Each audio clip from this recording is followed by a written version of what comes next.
Shabbat Shalom, amado pueblo de Israel. El día de hoy estaremos estudiando la parashá número 43, que tiene por nombre Masei, que significa jornadas o etapas. Esta porción de la Torá la encontramos en el libro de Números, del capítulo 33 al capítulo número 36. Y es justo con esta parashá que estamos dando término o estamos finalizando el estudio del libro de Números. Posteriormente continuaremos con el libro de Deuteronomio y repito, estamos hablando de los libros que están dentro de la Torá. Así que iniciemos estudiando esta gran parashá, conociendo primeramente la travesía que tuvo el pueblo de Israel desde que sale de Egipto hasta que llegó a la tierra prometida. De hecho, este capítulo número 33 nos narra el paso a paso, nos narra el lugar a lugar al que fue llegando el pueblo de Israel. Y así que vamos a iniciar con Números capítulo 33, versículo 1 al versículo número 6. Así que acompáñame por favor. Números capítulo 33, versículo 1 al versículo número 6. Dice: estas son las jornadas de los hijos de Israel, que salieron de la tierra de Egipto por sus ejércitos bajo el mando de Moshe y Aarón. Moshe escribió sus salidas conforme a sus jornadas por mandato de Yahweh. Estas pues son sus jornadas con arreglo a sus salidas. De Ramesés en el mes primero, a los 15 días del mes primero, el segundo día de Pesaj. Salieron los hijos de Israel con mano poderosa a vista de todos los egipcios. Mientras enterraban los egipcios a los que Yahweh había herido de muerte de entre ellos, a todo primogénito también había hecho Yahweh juicio contra sus dioses. Salieron pues los hijos de Israel de Ramesés y acamparon en Sucot. Salieron de Sucot y acamparon en Etam, que está al confín del desierto. Mira, ya lo habíamos platicado anteriormente y lo acabamos de leer. Primeramente, el pueblo de Israel salió de Ramesés. Y algo interesante es que Ramesés significa hijo del sol. Fíjate qué interesante que el pueblo de Israel sale entonces del hijo del sol hasta Sucot. ¿Recuerdas todo lo que fue? Eso mismo será. ¿No es justo lo que pasó con nosotros como pueblo de Israel o justo lo que está pasando con nosotros como pueblo de Israel asimilado a las naciones? Muchos de nosotros hemos aprendido a salir de Ramesés. ¿Cómo? Dejando de guardar el domingo, que es el día del sol, como día de reposo, para poder llegar a Sucot. Esto es bien interesante. Repito, todo lo que fue, eso mismo será. ¿Te das cuenta del primer paso? Salir del hijo del sol. El primer paso, salir del día domingo, que por cierto, al pueblo de Israel le costó dejar. Estaban tan acostumbrados a Ramesés que en cualquier oportunidad ellos buscaban el poder regresar nuevamente. Yo me pregunto, ¿no es lo mismo que está pasando hoy día? Tú le hablas a las personas acerca de la importancia de guardar el Shabbat y de repente voltean atrás y añoran el domingo. ¿No será que se asimilaron y se acostumbraron como el pueblo de Israel lo hizo? Sin embargo, el pueblo de Israel salió. Mira, a las personas les cuesta tanto trabajo dejar el domingo que en cualquier situación, repito, buscan nuevamente regresar al domingo. Yo te preguntaría, ¿tú ya saliste de Ramesés? Ahora, fíjate algo interesante, que luego de Sucot parten a Etam. Y fíjate algo interesante, que Etam significa con ellos. Es interesante que una vez que salen de Ramesés, que es del día sol, Yahweh con ellos los acompañó en todo momento. Esto es bien interesante, repito. De Sucot parten a Etam y Etam significa con ellos. Así que mira, no tengas miedo de dejar Ramesés, porque Yahweh estará contigo. ¿Tienes miedo de no tener el recurso económico que recibes en Shabbat?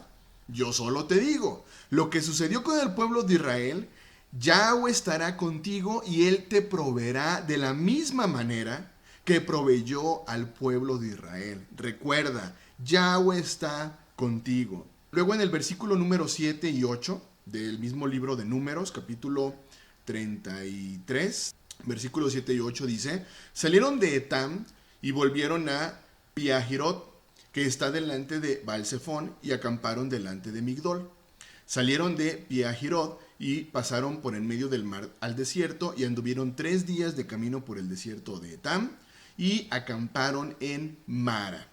¿Recuerdas qué fue lo que sucedió en Mara? Yahweh le dio de beber agua a su pueblo.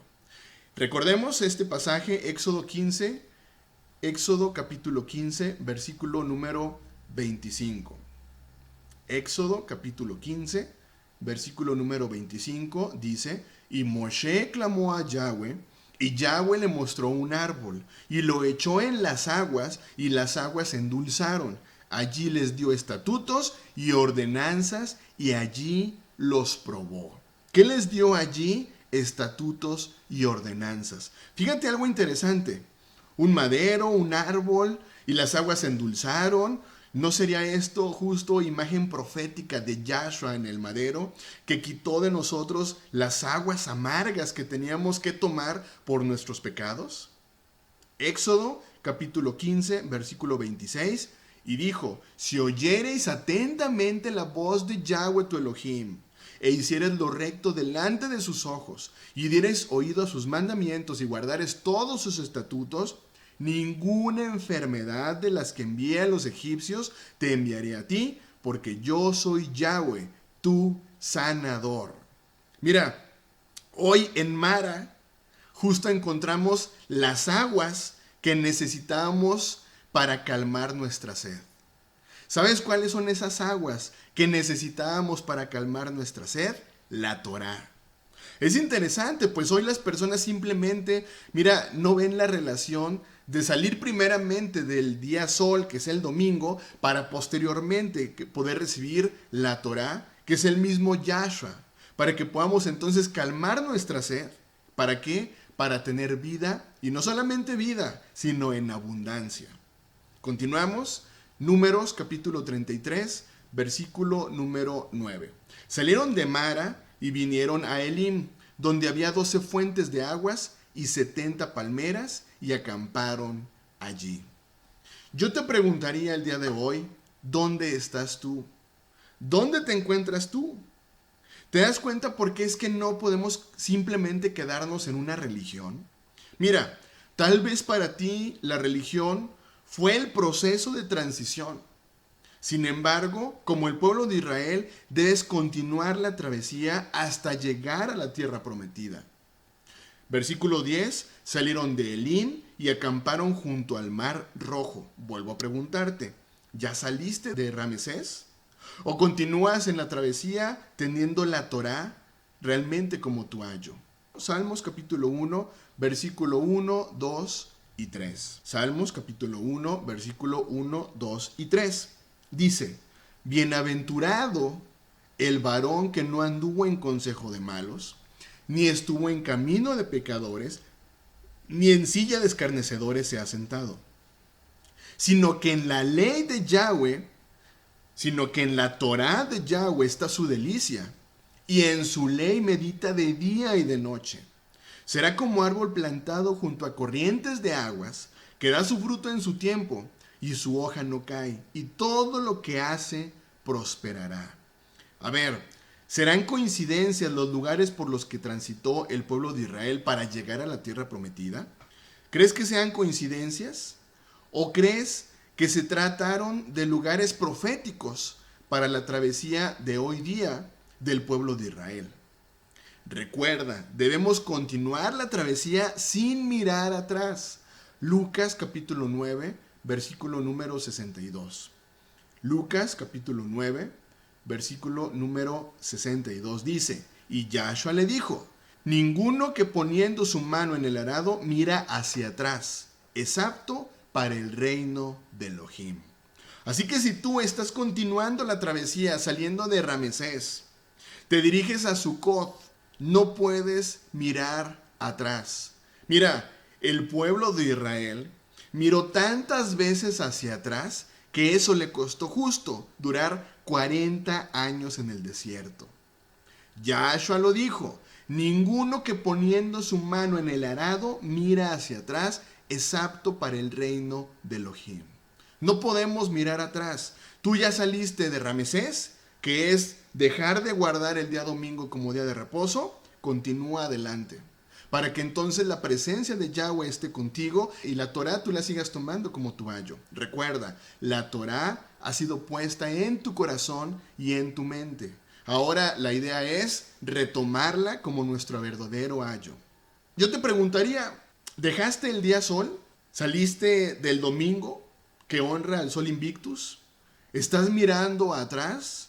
¿Quieres volver a tu Egipto porque tal vez extrañas la comida, tal vez extrañas las costumbres, tal vez extrañas las tradiciones de las naciones? Sal de Ramesés y continúa la travesía a la tierra prometida. Números capítulo 33, versículo 38 y versículo número 39.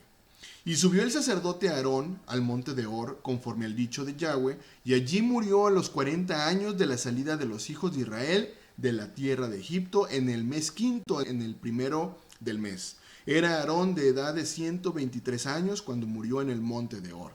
Recordemos que duró el pueblo de Israel 40 años en el desierto, justo por la falta de Muná, para poder entrar a la tierra prometida.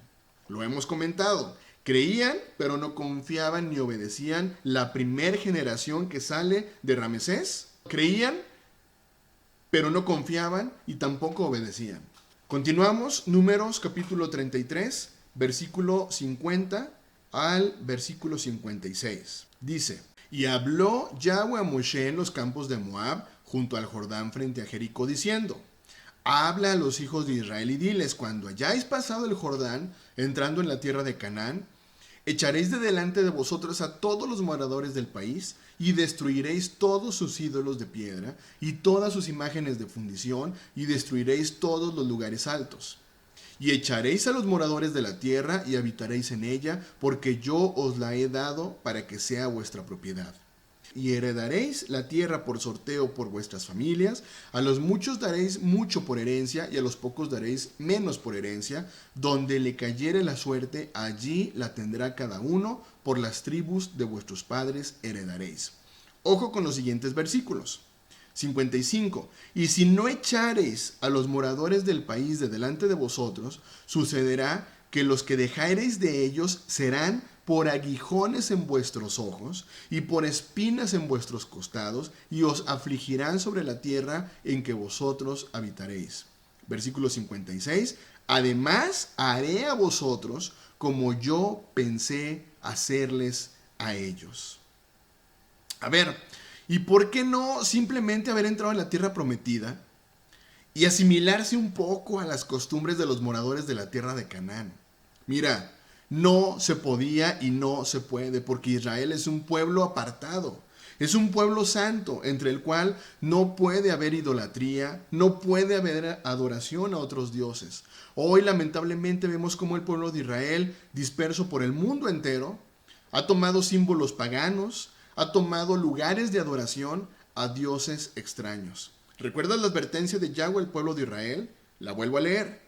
Números 33:55. Si no echareis a los moradores del país de delante de vosotros, sucederá que los que no dejareis de ellos serán por aguijones en vuestros ojos y por espinas en vuestros costados, y os afligirán sobre la tierra en que vosotros habitaréis. Además haré a vosotros como yo pensé hacerles a ellos. Hoy tú tienes la oportunidad de poder romper y de poder cortar con todo tipo de idolatría, con todo tipo de pecado de las naciones. Apocalipsis capítulo 18, versículo número 4. Apocalipsis capítulo 18, versículo número 4. Dice: y oí otra voz del cielo que decía: salid de ella, pueblo mío, para que no seáis partícipes de sus pecados, ni recibáis parte de sus plagas. Amado pueblo de Israel, hoy tenemos la oportunidad de romper. Hoy tenemos la oportunidad de salir de todo el pecado en el que han estado las naciones. ¿Qué decisión tomas tú el día de hoy? Continuamos. Números capítulo 34, versículo 1 al 5. Y Yahweh habló a Moshe diciendo: manda a los hijos de Israel y diles: cuando hayáis entrado en la tierra de Canaán, esto es la tierra que os ha de caer en herencia, la tierra de Canaán según sus límites. Tendréis el lado del sur desde el desierto de Sin hasta la frontera de Edom, y será el límite del sur al extremo del mar Salado hacia el oriente. Este límite os irá rodeando desde el sur hasta la subida de Acrabim, y pasará hasta Sin, y se extenderá del sur a Cades Barnea, y continuará a Aser, Adar, y pasará hasta Asmón. Rodeará este límite hasta Asmón, hasta el torrente de Egipto, y sus remanentes serán al occidente. Mira, la instrucción era muy clara para el pueblo de Israel: entrar en la tierra prometida, quitar toda la idolatría, toda la adoración a dioses falsos, no permitirla. Pero ¿qué crees que fue lo que sucedió posteriormente? ¿El pueblo habrá sido realmente obediente o el pueblo realmente fue desobediente? Vayamos a Jeremías capítulo 2, versículo 7. Jeremías capítulo 2, versículo 7 dice: y os introduje en tierra de abundancia, para que comieseis del fruto y su bien. ¿Pero qué dice ahí? Pero entrasteis y contaminasteis mi tierra, e hicisteis abominable mi heredad. Vayamos un poquito más adelante, Jeremías 16, 18. Jeremías capítulo 16, versículo 18 dice, está escrito: pero primero pagaré al doble su iniquidad y su pecado, porque ellos han contaminado mi tierra con los cadáveres de sus ídolos abominables y han llenado mi heredad con sus abominaciones. Lo hemos comentado. Necesitamos aprender a desaprender. Nuestros antepasados se desviaron, infringieron la Torá, tomándola como algo extraño, lo cual las religiones y las palabras de hombres han continuado enseñando. Ezequiel capítulo 36, versículo número 5. Ezequiel capítulo 36, versículo número 5 dice, está escrito: por eso, así dice el Señor Yahweh: ciertamente en el fuego de mi celo he hablado contra las demás naciones y contra todo Edom, que se han apropiado para sí de mi tierra con posesión, con alegría de todo corazón y con desprecio de alma, para dejarla como presa. Bueno, después de leer estos versículos pensaríamos, ya todo está perdido, ya que nos espera a nosotros, que por tanto tiempo nos hemos alejado de sus palabras, que por tanto tiempo nos asimilamos a las naciones. ¿Será que realmente todo está perdido? Vayamos a Joel capítulo 2, versículo número 18. Joel capítulo 2, versículo 18. Dice: entonces Yahweh se llenará de celo por su tierra y tendrá piedad de su pueblo. Vamos un poquito más adelante, Joel capítulo 3, versículo 1 y versículo número 2. Joel capítulo 3, versículo 1 y 2 dice: porque he aquí que en aquellos días y en aquel tiempo en que haré volver la cautividad de Judá y de Jerusalén, reuniré a todas las naciones y las haré descender al valle de Josafat, y allí entraré en juicio con ellas a causa de mi pueblo y de Israel mi heredad, a quien ellas esparcieron entre las naciones y repartieron mi heredad.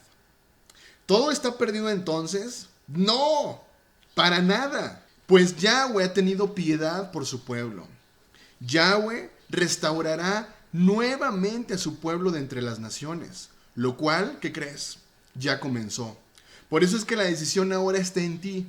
Ahora depende de ti y de mí subir al vagón del pueblo restaurado y continuar el camino a la tierra prometida. O de lo contrario, simplemente no podremos entrar.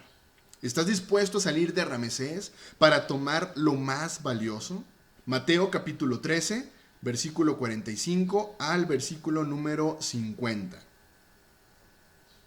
Mateo capítulo 13, versículo 45 al versículo número 50. Dice: también el reino de los cielos es semejante a un mercader que busca buenas perlas, que habiendo hallado una perla preciosa, fue y vendió todo lo que tenía y lo compró. Asimismo, el reino de los cielos es semejante a una red, que echada en el mar recoge de toda clase de peces, y una vez llena la sacan a la orilla, y sentados recogen lo bueno en cestas y lo malo echan fuera. Así será el fin del siglo, saldrán los ángeles y apartarán a los malos de entre los justos y los echarán en el horno de fuego, allí será el lloro y el crujir de dientes. Repito, ¿estás dispuesto a salir de Ramesés para tomar lo más valioso? ¿Estás dispuesto a dejarlo todo por esa perla preciosa que es la oportunidad de ser restaurados para estar delante de la presencia de nuestro Abba? Continuamos, capítulo número 35. Números, capítulo número 35, versículo 1 al 3. Habló Yahweh a Moshe en los campos de Moab, junto al Jordán frente a Jericó, diciendo: manda a los hijos de Israel que de la herencia de su posesión den a los levitas ciudades en que puedan habitar. También daréis a los levitas tierras de pasto alrededor de las ciudades. Y tendrán ellos las ciudades para habitar, y los pastizales de ellas serán para sus animales, para sus ganados y para sus bestias. A ver, recordemos que los levitas tenían una posesión de la tierra prometida muy especial. Pues recordemos que ellos eran los responsables del servicio en el tabernáculo. Los levitas vivían en completa santidad. De hecho, ellos no podían servir si había pecado en sus vidas. Debían conducirse en todo momento de acuerdo a las palabras de Yahweh. Y mira, justo tenemos el caso de los hijos de Aarón, que se les ocurrió presentar ofrenda extraña y murieron. Levítico capítulo 10, versículo 1 y versículo número 2. Pero Nadab y Abiú, hijos de Aarón, tomaron cada uno su incensario y poniendo en ellos fuego e incienso, ofrecieron ante el Señor un fuego que no tenían por qué ofrecer, pues él no se los había mandado. Entonces salió de la presencia del Señor un fuego que los consumió y murieron ante él. Es interesante saber entonces que los levitas tenían una posesión única, tenían una posesión exclusiva. ¿Por qué? Porque se encargaban, repito, del servicio en el tabernáculo. Pero fíjate algo bien interesante, que justo con los levitas estaban las ciudades de refugio. ¿Por qué crees que sería el que las ciudades de refugio debían estar dentro de los territorios de los levitas? Leamos. Números capítulo 35, versículo número 6. Y de las ciudades que daréis a los levitas, 6 ciudades, que dice ahí, serán de refugio, las cuales daréis para que el homicida se refugie allá, y además de estas daréis 42 ciudades. Vamos al versículo 11 hasta el versículo número 15. Os señalaréis ciudades, ciudades de refugio tendréis, donde huya el homicida que hiere a alguno de muerte sin intención. Y os serán aquellas ciudades para refugiarse del vengador, y no morirá el homicida hasta que entre en juicio delante de la congregación. De las ciudades pues que daréis, tendréis 6 ciudades de refugio. 3 ciudades daréis a este lado del Jordán, y 3 ciudades daréis en la tierra de Canaán, las cuales serán ciudades de refugio. Estas 6 ciudades serán de refugio para los hijos de Israel y para el extranjero y el que more entre ellos, para que huya allá cualquiera que hiriere de muerte a otro sin intención. Mira, te comentaba, es interesante que las ciudades de refugio debían estar entre los levitas. Recordemos que ellos eran los encargados no solo de las cosas sagradas, sino de la instrucción de la Torá. ¿Por qué crees entonces que estas ciudades de refugio tenían que estar delante o en medio de los levitas? Para que entonces estos refugiados siguieran aprendiendo de la Torá y siguieran tomándolo como su ayo. Ahora, veamos qué era lo que sucedía con algún homicida que realmente era culpable. Versículo número 16. Si con instrumento de hierro lo hiriere y muriere, homicida es. El homicida morirá. Y si con piedra en la mano que pueda dar muerte lo hiriere y muriere, homicida es. El homicida morirá. Y si con instrumento de palo en la mano que pueda dar muerte lo hiriere y muriere, homicida es. El homicida morirá. El vengador de la sangre, él dará muerte al homicida. Cuando lo encontrare, él lo matará. Y si por odio lo empujó, o echó sobre él alguna cosa por acechanzas y muere, o por enemistad lo hirió con su mano y murió, el herido morirá, es homicida. El vengador de la sangre matará al homicida cuando lo encontrare. Es interesante saber que para este tipo de personas que mataban a alguien más con toda alevosía y con toda ventaja, no había una ciudad de refugio para este tipo de personas. Aquí veíamos cómo realmente la pena de muerte existía para este tipo de personas. ¿Te das cuenta? La pena de muerte existía. Se trataba de castigos ejemplares justo para que la gente dejara de delinquir. ¿Será que Yahweh era un Elohim injusto con este tipo de penas? Leamos por favor Nehemías capítulo 9, versículo 13. Y sobre el monte Sinaí descendiste y hablaste con ellos desde el cielo. ¿Y qué dice ahí? Y les diste juicios rectos, leyes verdaderas y estatutos y mandamientos buenos. Vayamos por favor ahora al Salmo capítulo 119, versículo 137. Salmo 119, versículo 137. Justo eres tú, oh Yahweh, y rectos son tus juicios. Vuelvo a preguntarte, ¿será que Yahweh era un Elohim injusto? No, para nada. Sus juicios son rectos y justos. Hoy sé que no es fácil hablar acerca de la pena de muerte, y más debido a la injusticia de los hombres. Hoy los jueces, la verdad es que ni siquiera cumplen con los requisitos que debía encargarse una persona que impartía justicia. Sin embargo, en aquel entonces la severidad de los castigos eran justo para poder prevenir. Hoy te aseguro que si este tipo de delitos se castigaran de acuerdo a la voluntad de Yahweh y tuviéramos jueces justos delante de nuestro Abba, seguramente habría menos número de homicidios. Continuamos viendo ahora si se trataba de alguien que no tuvo culpa, más bien fue accidental el homicidio de otra persona. Vayamos al versículo 22, al versículo número 25. Dice: mas si casualmente lo empujó sin enemistades, o echó sobre él cualquier instrumento sin acechanzas, o bien sin verlo hizo caer sobre él alguna piedra que pudo matarlo y muriere, y él no era su enemigo ni procuraba su mal, entonces la congregación juzgará entre el que causó la muerte y el vengador de la sangre conforme a estas leyes. Y la congregación librará al homicida de mano del vengador de la sangre, y la congregación lo hará volver a su ciudad de refugio, en la cual se había refugiado, y morará en ella hasta que muere el sumo Cohen, el cual fue ungido con el aceite santo. ¿Por qué tenía que ir a una ciudad de refugio este tipo de persona? Para continuar con la Torá, para que la Torá continuara siendo su ayo. Ahora, vamos a ver si el homicida se salía de la ciudad de refugio. Vamos al versículo 26, 27 y 28. Mas si el homicida saliere fuera de los límites de la ciudad de refugio en la cual se refugió, y el vengador de la sangre le hallare fuera del límite de la ciudad de refugio, y el vengador de la sangre matare al homicida, no se culpará por ello. Pues en su ciudad de refugio deberá aquel habitar hasta que muere el sumo Cohen, y después que haya muerto el sumo Cohen, el homicida volverá a la tierra de posesión. Es interesante entonces que las ciudades de refugio se trataban de lugares en medio de los levitas para que las personas, repito, tuvieran en cuenta la Torá como su ayo, que no se olvidaran en ningún momento de ninguno de los mandamientos, a fin de que pudieran entonces tener largura de días. Continuamos, versículo 29 al versículo número 34. Estas cosas os serán por ordenanza de derecho por vuestras edades, en todas vuestras habitaciones. Cualquiera que diere muerte a alguno por dicho de testigo morirá el homicida, mas un solo testigo no hará fe contra una persona para que muera. Y no tomaréis precio por la vida del homicida, porque está condenado a muerte, indefectiblemente morirá.